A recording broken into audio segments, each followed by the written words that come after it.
E aí, tranquilo? Aqui é o 17 e no vídeo de hoje eu quero falar sobre Jigokuraku, episódio 4. O episódio começa voltando um pouquinho e contando um pouco sobre o condenado Lâmina Dragão. Ele comenta que seu plano é acabar com a concorrência, assim como vimos que o outro cara que atacou o Gabimaru também pensou em fazer. E depois disso ele planeja procurar o Elixir com calma. Vemos que o mentor Fuchi Yamada Saemon imagina que nesse ritmo é possível que muitos dos condenados sejam mortos. Nesse caso, o Shogunato pode mandar mais gente pra cá, gente mais perigosa, como o pessoal da Nova Iwagakure, como o outro mentor Yamada comentou pra Sagiri. Agora de volta a Gabimaru e Sagiri, eles se deparam com o monstro peixe, o que os deixa em alerta. Esta ilha é de fato bem perigosa. Gabimaru se lembra dos ensinamentos de seu mestre, que o ensinou a não enfrentar o inimigo desconhecido. Não se sabe o que este é capaz de fazer. Sendo assim, pode acabar sendo pego num ataque surpresa. Gabimaru imagina que seria então melhor fugir nessa situação, mas enquanto ele se distrai em seus pensamentos, acaba baixando a guarda e é pego pelo ataque do inimigo. Graças a seu corpo resistente de ninja, ele não morre, mas acaba se ferindo com esse ataque. Sagiri perde a postura diante do terror e não sabe o que fazer. Gabimaru finalmente decide que a melhor opção é fugir, mas quando se dá conta, ele já está cercado por gigantes. Sendo assim, crítica à situação, Gabimaru decide parar de pensar e apenas se concentra em matar. E assim, ele começa a atacar e eliminar todos os gigantes, um por um. Sagiri se distrai diante do terror deste massacre. Enquanto está assistindo à luta, ela baixa a guarda e acaba sendo atacada por um dos gigantes que está atrás dela. Gabimaru, apesar de estar ocupado em sua própria luta, percebe que Sagiri está em perigo e se apressa em salvá-la. Após isto, são atacados de novo, mas são salvos por outra pessoa. Vemos 2 executores e uma condenada, a Kunoichi. Ela propõe que trabalhem juntos, mas Gabimaru não confia nela. Afinal, nesta ilha todos os condenados são rivais. Apenas um deles conseguirá o perdão, aquele que encontrar o Elixir. Ela fala que eles estão mais seguros andando em um grupo de 5. Com esta união, ela visa em primeiro lugar a segurança e a sobrevivência. A propósito, há 2 Asaemons. Como bem sabemos, cada Asaemon é responsável por um condenado. Entretanto, há apenas um condenado e 2 Asaemons. O Genji era encarregado pelo condenado Makiamoro, o jesuíta, mas ele foi morto pela Kunoichi. Em vez de ir embora, ele decidiu ficar, pois julgou que os truques sujos da Kunoichi seria perigoso. Sendo assim, achou melhor 2 executores estar perto dela para mantê-la na linha. Porém, Sagiri, conhecendo o Genji melhor do que os outros, ela imagina que o motivo dele ter ficado é porque o ponto fraco dele é mulher. Aí está o real motivo. Afinal, seria muito mais seguro para ele simplesmente voltar para casa, em vez de ficar nessa ilha perigosa.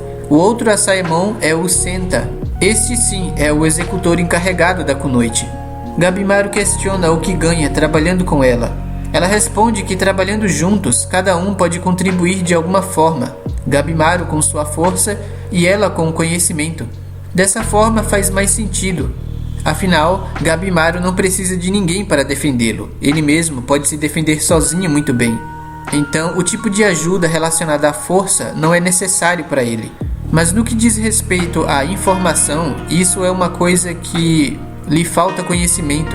Como o próprio Gabimaru afirmou no episódio anterior, eles foram simplesmente jogados nessa ilha com a única informação de que precisam encontrar o Elixir, cujo qual a única pista é uma ilustração em desenho. A Kunoichi explica que entre todos os perigos que estão rodeando eles nesta ilha, o mais perigoso de todos são os insetos com face humana, aquela borboleta que vimos no episódio anterior. Já sabemos bem o que elas são capazes de fazer. Estas são as responsáveis por transformar os humanos em plantas. Gabimaru questiona como ela sabe de tudo isso, e ela conta que testou no Makiamoro, o que prova que ela de fato não é confiável. Ela fez uma parceria com o Makia assim que chegou na ilha, e na primeira chance que teve o traiu e fez testes com ele. Ela conta que fingiu estar morta e então matou Makiamoro quando ele baixou a guarda. Gabimaru questiona seus motivos para querer obter o perdão. Ela tenta explicar por que quer tanto sobreviver, inventando uma história emocionante envolvendo sua irmã, mas ela acaba se atrapalhando e entrando em contradição.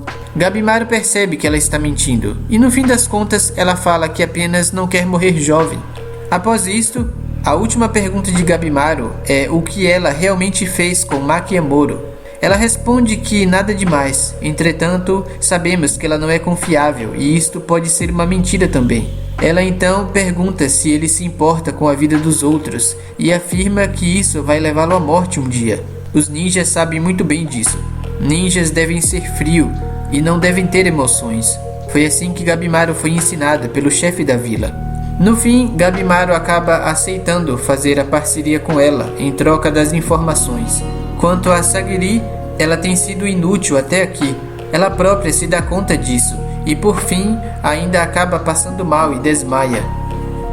Vemos agora a história do Toma, um rapaz que entrou no clã Yamada há pouco tempo e em menos de um mês já virou um agente. Isso graças à sua habilidade com a espada. Descobrimos então que o plano dele é resgatar o seu irmão da prisão. Este que é Chobe, o rei dos ladrões, um dos condenados à morte. Esta é uma história de antes da missão da ilha. Vemos que na infância a mãe deles morreu quando ainda eram jovens e seu pai foi executado por se vingar de seu senhor que foi morto. Na rua, eles foram acolhidos por uma gangue de ladrões e assim cresceram nesta vida. Um dia foram encurralados. Então, Chobe, o rei dos ladrões, pede que seu irmão fuja, ficando apenas ele para trás e assumindo toda a culpa sozinho. Mas ele confia em seu irmão Toma, que virá um dia para resgatá-lo. E de fato ele veio. De volta ao presente, vemos que eles estão diante de gigantes. Começam a lutar contra eles, mas por fim acabam decidindo que fugir é a melhor escolha, quando não se entende a situação. Entretanto, Chobe é o tipo de cara que sempre se adapta às situações. Ele então decide usar a arma de um dos monstros para matar os monstros. Porém, mais uma vez, eles são cercados por gigantes e vemos que desta vez os gigantes estão falando. Mas como o episódio já mostrou, Chobe tem a capacidade de se adaptar à situação e superar seus obstáculos. Ele então consegue sozinho matar esses monstros. Após isto, ele decide que matará os monstros desta ilha, os criminosos, encontrar o Elixir e então eles vão beber. Assim, nem mesmo a morte irá impedi-los de fazer o que bem querem. No fim do episódio, vemos outros grupos lutando. Alguns já derrotaram seus inimigos, enquanto outros seguem em frente. Se você curtiu esse vídeo, clique em gostei aqui embaixo. Se quiser ver mais do meu conteúdo, se inscreva no canal e ative o sininho para receber uma notificação sempre que um vídeo novo for postado. E fique à vontade para comentar na seção de comentários abaixo. Até o próximo vídeo.